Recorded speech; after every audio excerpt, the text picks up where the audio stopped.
Statistics show that the North Cascades is the deadliest national park in the United States, based on visitor numbers. People fall off cliffs, drown in icy rivers, freeze to death in unexpected storms, or simply disappear in the maze of identical ridges and valleys.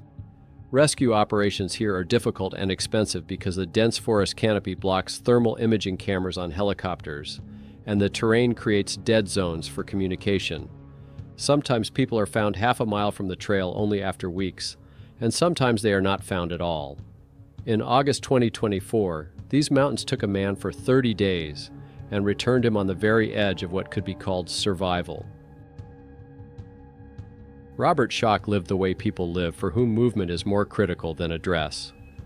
At 39, he was a musician and ultramarathon runner from Blaine, a small town in northern Washington near the Canadian border. Music provided him with an income through his guitar and voice in bars or on the streets. Running gave him freedom in those moments when the world narrowed to the rhythm of his breathing and the pounding of his feet on the trail. His mother, Jan Thompson, described her son as a loner with a warm heart, a restless spirit who could never stay in one place for long. Robert did not settle in one place, renting rooms for a few months at a time, sometimes sleeping in his car, moving from city to city along the northwest coast. His only constant companion was Freddie, a 5-year-old chocolate Labrador who ran alongside him on the trails of the northern Cascades as naturally as he breathed.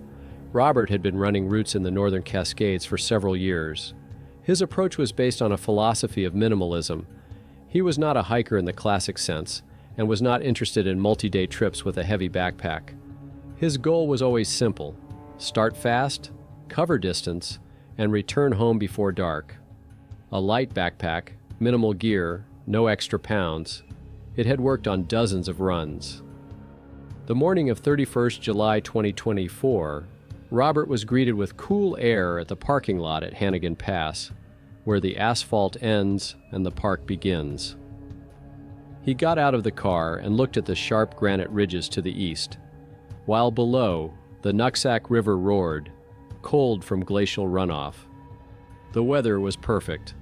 The dry season was in full swing, the sky was clear, and the forecast promised stability.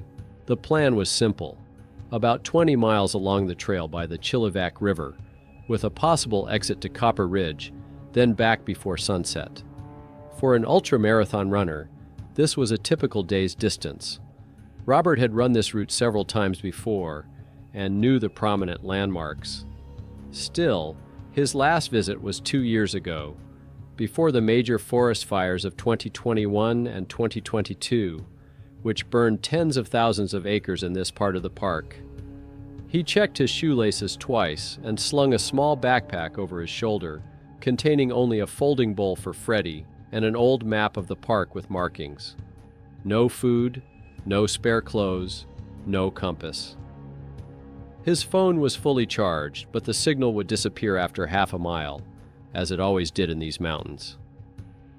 His ultra-running philosophy was based on speed and lightness, not on being self-sufficient for several days. Freddie circled the car impatiently. Robert left the windows fully rolled down, threw his wallet open on the dashboard, and headed for the trailhead. All of this indicated his intention to return in a few hours. His guitar, which he never left unattended for long, remained in the trunk. The first few miles were easy, with the scent of wet cedar and sunlight filtering through the pine needles. The trail wound along the river, gradually climbing through thickets of ferns and moss. Around noon, they met a young couple of hikers coming down. Robert greeted them, exchanged a few words about the weather, and continued his ascent. They were the last people he saw. Further on, the trail began to change. Fallen trunks lay across the path. Many trees were charred black, and the bark fell off at the slightest touch. The ground beneath his feet was covered with ash and fragments of burnt branches. Robert noticed the changes, but did not attach much importance to them. He was still moving through familiar territory, guided by memory and the sound of the river below. He did not know that in a few hours, This confidence would become his biggest mistake. In the afternoon, the weather began to change. The wind picked up sharply and pushed the clouds over the ridges, turning the clear sky into a gray veil in a matter of minutes. The northern Cascades are known for such changes, when a sunny day turns into a storm without warning. The first raindrops fell cold and heavy, then the downpour came down with full force. Robert quickened his pace, trying to cover as much distance as possible while visibility still allowed him to navigate. The trail beneath his feet turned into slippery mud, and the roots became treacherously smooth. Freddie pressed his ears back and walked silently beside him, without his usual enthusiasm. An hour later, his clothes were soaked through, water ran down his back in cold streams, and his fingers were starting to go numb. It was then that the mental trap that often ruins even the most experienced athletes kicked in. The trail began to disappear amid the chaos of fallen trees and thick bushes. Still, Robert continued forward, driven by flawed logic. The thought took root in his mind. Turning back meant fighting his way through the hellish debris and mud he had just struggled to overcome. It seemed more rational to persevere and push forward, believing that 330 feet away, beyond the next ridge, this scorched area would end and the trail would be clear again. It was a classic sunk cost fallacy. Robert invested his energy in moving forward, refusing to acknowledge that the route had been destroyed by the fires of 2021 and 2022. He stubbornly searched for the continuation of the path where it had long since been washed away by floods, perceiving the absence of the trail as a temporary difficulty rather than a dead end. By the time he finally realized that hope was an illusion and that he had driven himself into a maze with no way out, dusk was already falling. The decision to turn back came too late. By nightfall, Robert stopped under a canopy of thick cedar branches, realizing that it was dangerous to continue without light. Freddie curled up nearby, shivering from the cold. The first night in the forest was spent trying to keep warm and waiting for dawn. The morning of the second day brought silence and a milky white fog that hung between the trees like a thick wall. Robert got up with stiff muscles and tried to determine the direction by the sun, but the sky remained a flat gray canopy without a single clue. He took out his phone, but the battery had already dropped to 5% after the cold night, and there had been no signal since the beginning of the hike. He spent the next few hours trying to find a recognizable landmark. He moved down the slope, assuming the river would lead to a trail, but each ridge looked identical to the one before. Charred trunks stuck out of the ground like black spikes, and the alder bushes grew so thickly that he had to fight his way through them, scratching his hands and face. By evening, his phone had finally died, turning into a useless piece of plastic and glass. On the third day, 2nd August, Robert acknowledged the obvious. He was truly lost. He hadn't just strayed off course for a couple of hours. He had lost all sense of his location in hundreds of thousands of acres of wilderness. The map in his backpack was no longer helpful because he couldn't determine his position on it. Attempts to retrace his steps led nowhere, as the rain washed away any marks he tried to leave. Panic did not come immediately, but rolled in waves. At first, it was just a slight uneasiness, a feeling of discomfort from the uncertainty. Then the uneasiness turned into fear when it became clear that there was no way out in any direction. Robert shouted for help into the emptiness of the forest, listened to the distorted echo return, and shouted again. No one answered. He tried to control his breathing and reason, remembering everything he knew about survival. Move downhill, follow the water, conserve energy. But every attempt to organize his actions was shattered by the simple fact that he did not know where he was. With every hour that passed, he was moving further into the unknown. Freddie sensed his owner's anxiety and didn't stray a step, sometimes whimpering quietly and nudging Robert's hand with his nose. By the end of the third day, fear had turned into heavy fatigue. Hunger was not yet critical, but it was already making itself felt as a dull pain under his ribs. The cold penetrated to the bone after every rain, and his wet clothes did not dry even during the day. Robert understood that the situation was becoming dangerous. However, He still believed that he would find a way out or that rescuers would find him. He did not know that the search had not even begun. On the morning of the third day, sitting on the rocks by the Chillivack River and trying unsuccessfully to orient himself with a map, Robert made a decision that required more courage than the entire journey he had already made. He looked at Freddie, at the way his large body shook with exhaustion, and realized that the animal's loyalty was becoming a death sentence for both of them. The dog had no chance of surviving on the footboard, and the icy water only accelerated his hypothermia. Robert knew that Freddie, who had been running through these woods for years, could navigate by instinct better than any human. The dog had a microchip, and his encounter with people could be the only SOS signal. The logic was flawless, split up to give at least one of them a chance. But Robert also understood the nature of Labradors. Freddie would never abandon the owner of his own free will. A standard command was not enough here. He crouched down next to the dog and hugged him tightly around the neck one last time, smelling the wet fur and feeling the warmth of a living creature. It was a farewell. Then Robert stood up abruptly. He needed to break the dog's logic, to become not a friend, but a threat. Overcoming his inner cry, he swung his arm and shouted in a rough, unfamiliar voice, "Go away! Go home!" Freddie recoiled, pressing his ears back, his eyes showing complete incomprehension. He tried to approach, wagging his tail, but Robert grabbed a branch from the ground and struck the water in front of the dog's nose, creating splashes and noise. He continued to advance, shouting and chasing away his only friend. Fear finally overcame affection. Freddie turned and ran, fleeing this sudden aggression. The dog stopped several times in the distance, looking back with a silent question. Still, Robert continued to stand in a threatening posture until the brown silhouette disappeared into the greenery of the forest. As soon as the barking subsided, Robert dropped the stick and sank to his knees. The silence that followed his own cry was deafening. He covered his face with his dirty palms, crushed by a sense of guilt that burned more intensely than hunger.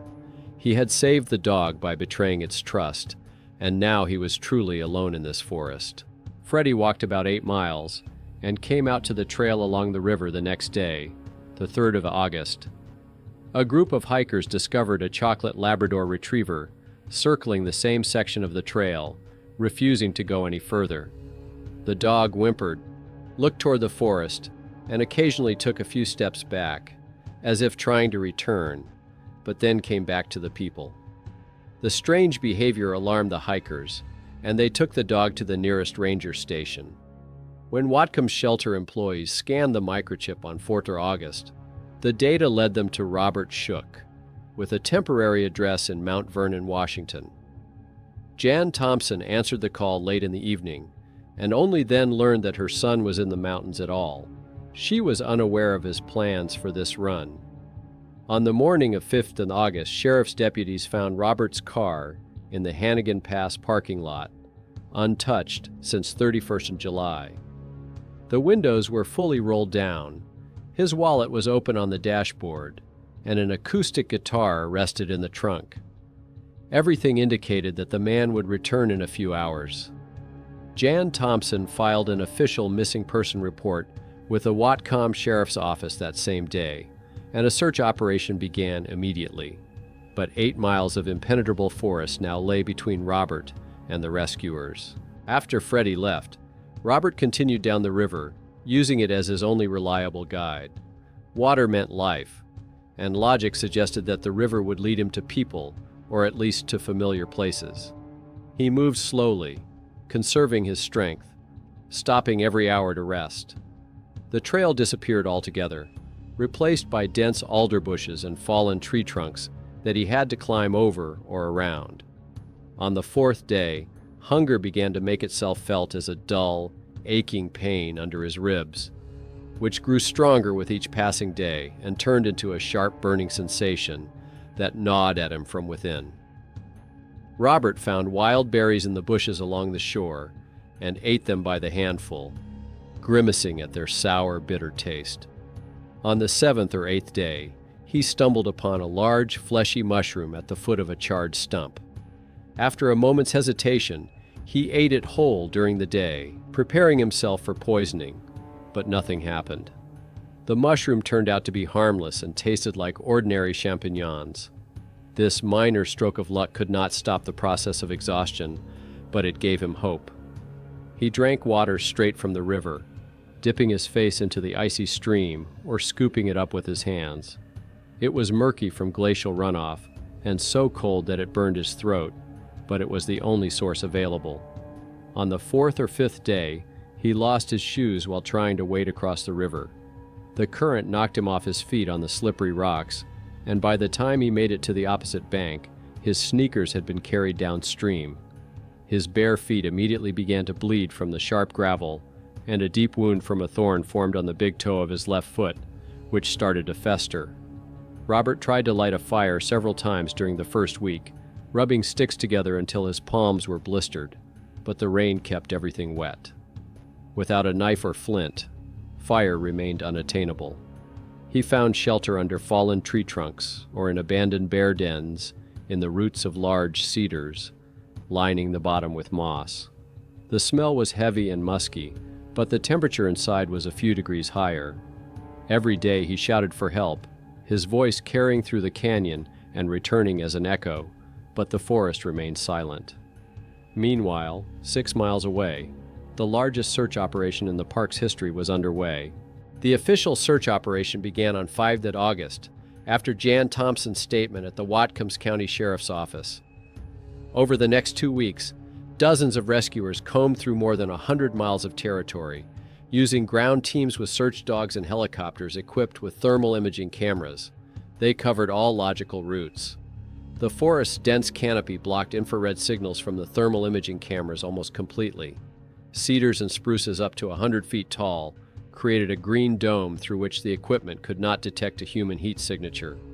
Steep slopes and fast-flowing rivers created dead zones, and constant rain and fog reduced visibility to critical levels. On 10 August, the ground team passed less than a mile from where Robert was hiding, but the thick brush and the noise of the river drowned out his cries. On 16 August, the Border Services Agency conducted an aerial scan along the Canadian border. Helicopters flew over the area where Robert was located twice. He heard the roar of the rotors, saw the shadow of the machine through the gaps in the foliage, waved his arms and shouted with all his might. But from above, he was not noticed. By 20th August, the official search had been called off. The operation coordinator explained to the family that all possible areas had been covered, but without new clues, continuing the search would put the rescuers' own lives at risk. The statistics were grim. After 2 weeks without food in such conditions, the chances of finding a person alive were close to zero. Jan Thompson refused to accept this as the end. She called her son every morning, leaving voice messages on his dead phone, and repeated to herself that he was a fighter. The days began to merge into a uniform sequence of movement, hunger, and cold. Robert lost track of time by the end of the second week, and could not say exactly what day or date it was. The sun rarely broke through the clouds. He used the light to orient himself. Dawn meant it was time to move. Sunset meant it was time to find shelter. A routine established itself. The morning began with water from the river, then checking wounds. The day was devoted to moving downstream, up to 2 miles, and the evening was spent looking for shelter. Hunger became a constant companion, a physical feeling of emptiness that gnawed at him from within. His body began to eat itself, breaking down fat and muscle for energy. Robert felt his skin loosen over his bones. His ribs protrude sharply, and every movement required more and more effort. Smells became sharper. Damp cedar, rotting leaves, his own sweat, and the pus from his wounds mingled into a heavy aroma of disease. The sound of the river became the background of his existence, a constant roar that never stopped, day or night. Sometimes it seemed soothing. Sometimes it drove him mad with its monotony. Robert heard voices in it that weren't there, discerned words in the chaos of the falling water. Rain came almost every day, soaking everything to the bone. Clothes never dried, the fabric rubbing the skin raw. Shorts were torn by roots and rocks, turning into rags. His physical condition deteriorated with each passing day. His weight dropped rapidly, his muscle mass melting away. His bare feet bled constantly, and the wound on his big toe became red and swollen from infection. By the end of the second week, Robert realized that the official search had probably been called off. Too many days had passed, and the area was too large. He was alone in this forest, and if he wanted to survive, he would have to do it on his own. In the third week, something broke inside him. Not immediately, but gradually, like a crack spreading across glass under pressure. Robert began to lose touch with reality in small fragments, forgetting how much time had passed since he left his car in the parking lot. Time stretched out and lost its meaning. Loneliness was worse than hunger. The absence of human voices, faces, and touch turned the world into a surreal void. He began to talk to himself aloud, reciting song lyrics, humming melodies, and having imaginary conversations with his mother. The image of Freddie kept coming back. Robert saw the dog out of the corner of his eye, heard barking and the noise of the river, and turned around in the hope of seeing the familiar silhouette. He talked to the dog as if it were still there, explaining why he had to let it go, asking for forgiveness. The hallucinations came in a fog, not vivid, but real enough. Silhouettes of people between the trees, voices calling his name. The nights became the worst part of the day, the cold penetrating to the bone.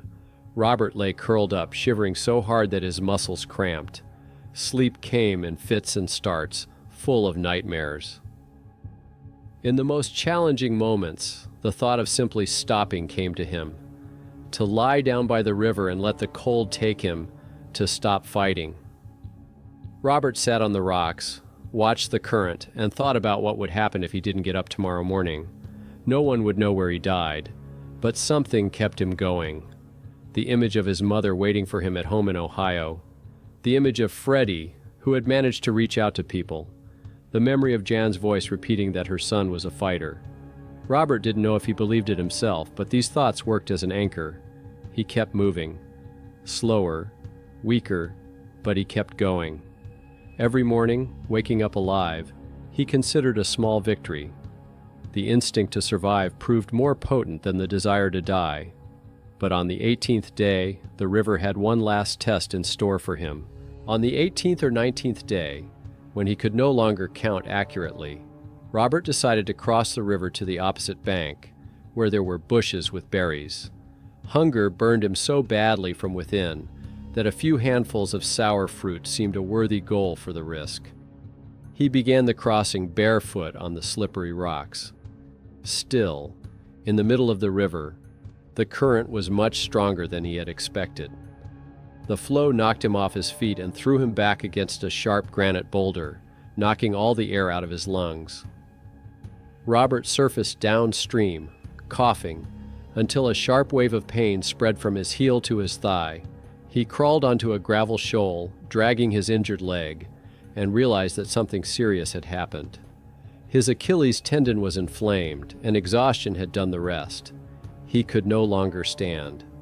The next few days turned into a motionless existence on a narrow, sandy pebble bank on the east shore.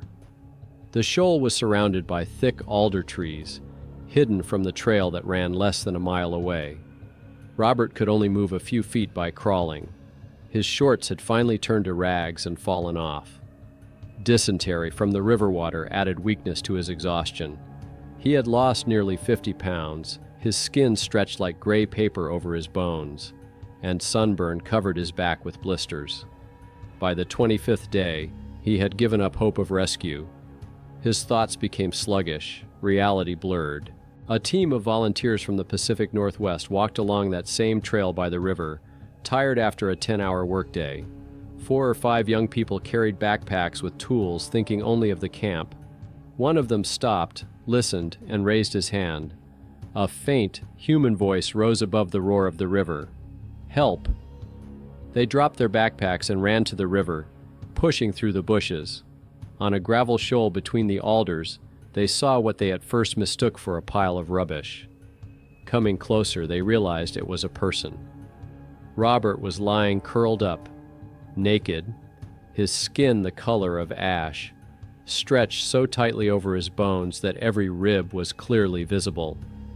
His beard was matted with dirt, his lips were bleeding and his eyes were cloudy. His legs were swollen from infection, and his back was covered with burns. One of the volunteers stood frozen with his mouth open, while the other turned away, fighting nausea. Robert whispered that it was a hallucination, that he was seeing forest spirits. One of the young men took off his shirt and covered him. Another took out a tortilla with peanut butter and began feeding him small pieces. Robert chewed, tears streaming down his cheeks. Someone called for help on a satellite transmitter. An hour later, a helicopter hovered over the shoal, the wind from the rotors whipping up the sand into a whirlwind. 2 rescuers descended on ropes, secured Robert in a stretcher with an IV, and took off toward the hospital. When Robert woke up at Pishel's Hospital in Cedar Woolley, he didn't immediately understand where he was. The hum of monitors, white walls, and the smell of antiseptic seemed unreal after 30 days on the ground and rocks. The nurse said he had spent a whole month in the forest, and he didn't believe it until he saw the calendar. For the first 3 days, his body received only intravenous nutrition through an IV, and the doctors restarted his metabolism to avoid refeeding syndrome. On the 4th day, he was given broth, and the taste of the hot liquid seemed like a miracle. By the end of the month, he had gained 40 pounds, although his tendons remained stiff and painful, and every step caused pain in his joints. On 31st August, Jan Thompson entered the ward. She did not recognize her son at first, seeing only a skeleton under the hospital sheet. Still, when he whispered her name, she rushed to the bed and hugged him as gently as if he were made of glass. A week later, the volunteers arrived, the same young people who had heard his cry above the roar of the river. Robert hugged each of them, repeating that they were his angels, that without them he would not have survived another night. They cried again, this time with relief. By the time he was discharged at the end of September, Robert could walk with a cane. On 5th October, when the car pulled up to the house in Ohio, Freddie jumped out like a torpedo, wagging his tail so hard that his whole body swayed from side to side. Robert fell to his knees, hugged the dog, and buried his face in his fur, repeating that they had both survived. He said the experience had aged him years. In interviews, he repeated the same lessons. Always tell someone your route. Take a map and compass regardless of experience, and don't rely on memory or your phone. His attitude toward nature had changed forever. Before, the mountains were a place of freedom, where he felt like the master. Now he understood that nature is vast and indifferent, older than any certainty. Respect replaced arrogance. The organization raised more than $15,000 for psychological help for the young rescuers, because what they saw on that shoal will never be forgotten. Nature gives and takes away, but sometimes, at the very last moment, it provides a chance. Robert Schock got his and survived to tell the tale that survival is measured not only in days, but also in decisions made long before the trail disappears beneath your feet.